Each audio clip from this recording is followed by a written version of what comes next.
黎巴嫩发生了多起的呼叫器爆炸案，一度矛头被指向台湾。社群平台上有许多的账号发文，指出这些呼叫器是由台湾制造的。对此，国安单位分析，这明显就是来自中国的认知作战。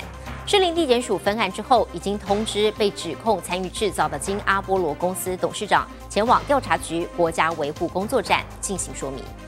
周四一早，金阿波罗董座许清光来到调查局清溪营区，藏在新店的山区，专门调查国安相关案件。这回要追的就是在黎巴嫩发生呼叫器爆炸案，金阿波罗公司被指控是这款呼叫器的制造商。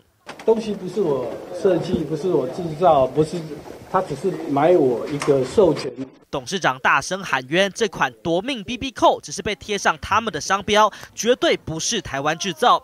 而事件发生后，社群平台 X 上首先出现贴文，指出爆炸的呼叫器是台湾金阿波罗公司制造。后续连台湾的 PTT 论坛也抛出质疑 ：BB 扣这把台湾真的没参加吗？接着，中国的社群、网易和百度上都有类似讨论。 国安单位分析，这一连串的认知作战背后明显有北京当局的影子。如果有境外想要故意针对这件事情见缝插针的话，那就会变得非常的严重。它还不到中国官方操作的程度，但是已经有不少的类似小粉红或者长期可能有跟官方互相呼应的账号，借此想要来操作这一个事件，去破坏台湾的外交关系。那这是我们之后要审慎以对的。